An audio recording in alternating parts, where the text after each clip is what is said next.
What's going on, everybody? Welcome back to a new video. So baby season keeps rolling over here. I'm excited to show you guys babies from two clutches today, that both being Kankakee locality bull snakes. These snakes are very special to me, considering I grew up very close to Kankakee, Illinois. So of all the animals that are in my collection, these are kind of the closest to home that I have. I'm very excited to have finally been able to produce this species, one that I've really loved for a long time. All right, so here is the entire first clutch of Kankakee bull snakes. As is sometimes the case with colubrids, this girl's first clutch was not very great. It started off looking good. She laid 8 eggs, and unfortunately, almost all of them, obviously except for this one, went bad during incubation. But this baby still hatched out and is absolutely gorgeous. Obviously, the Kankakee locality is known for that really cool black coloration throughout the body. The parents, which you will see in a little while, have a lot of really cool, vibrant pigments coming through, especially in their pattern. So I definitely expect this animal to mature into a really nice, vibrant, high contrast snake. But I really love how tight the pattern is on the side on this individual. And as is so great about the Pituophis genus, they hatch really big compared to a lot of other colubrids. So, they're born essentially eating fuzzy mice to hopper mice, no problem, and are very voracious eaters. Part of why I think the Pituophis genus as a whole are some of the best pet snakes in the world. They're just really bulletproof, and they're very easy to establish. They don't go off of food, or they're not picky feeders like some other colubrids can be. And I'm very happy to have this little baby in my hands here, and no reason to think that next year the female will have a much better clutch. All right, so now here's the second clutch of the Kankakee bull snakes. Like that first clutch, when she laid, it started off with 8 eggs, and unfortunately only 3 of them made it the distance. So a little bit better than that last clutch, but still not perfect. 2 of the babies are out right now. Third one is still in the egg, and I expect it to be out by the morning. These guys had pipped themselves. I cut that other egg open to see what was going on, and all of the veins were still pretty active, so I knew that it was going to take a little bit longer for that one to hatch. But these babies are really gorgeous. This one in my right hand in particular, you can see it already has a really cool head stamp that I think will be akin to the parents that you'll see here in a minute, and also some cool red patterning on the sides as well. This baby in my left hand here isn't too shabby either, and it really, like I was saying before, it's amazing how big and robust these babies are born. And one of the things that makes Pituophis as amazing as they are.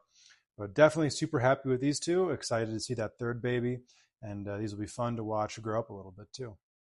All right, so here's the mom of the first baby you saw. Unfortunately, she's in shed right now, so you can't really get the full extent of her coloration.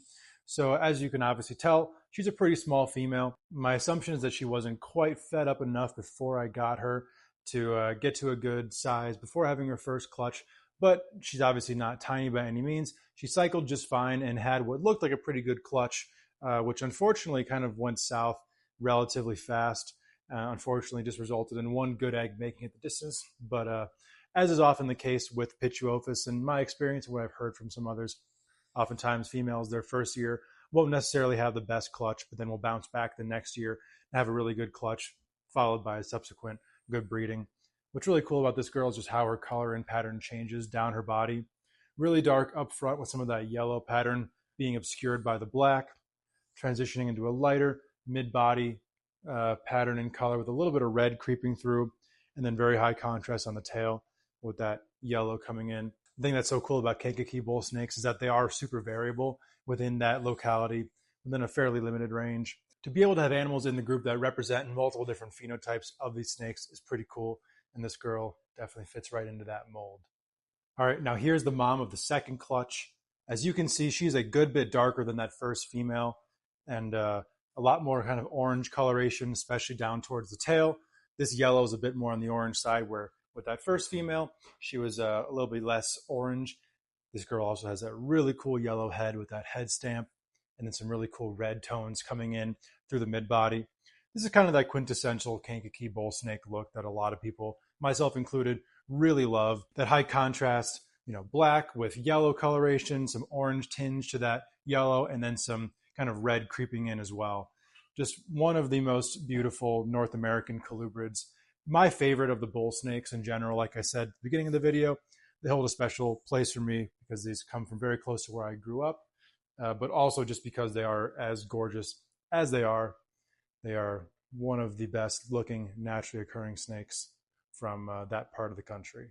All right, now here's the male, the sire of both clutches. He's probably my favorite individual from my Kankakee group. He is just super dark, super high contrast, some of that cool orange coming in on the tail, like with that last female. A really cool head stamp and a lot of cool reds coming in near his mid body. I really hope that some of the babies kind of take after him in that way. He's just such an amazing snake. Just another example of why I love these Kankakee bull snakes so much, and why I think many other people should as well. They're definitely not as common as a lot of the other bull snakes, some of the morphs that are around, but common enough to where if you want a Kankakee bull snake, it's not too difficult to obtain. And I'm very glad that I was able to get the group that I have and have a first year breeding success with them. So, could have been a much better outcome, but I'm definitely not complaining. And next year should inevitably be much, much better. All right, everybody. Thank you for checking out that video. If you liked it, please subscribe here on the YouTube channel. I drop a new video every single Friday. If you want to follow me on social media, I'm on Instagram at Scrub Shepherd, Stephen Cush on Facebook, and Cush Reptile on Morph Market. I also host a podcast every Wednesday night called Cush's Corner on the Trap Talk Reptile Network, and that is at 9 p.m. Eastern Time. Again, thank you guys for checking out the video, and I'll catch you all back here next week for a new one.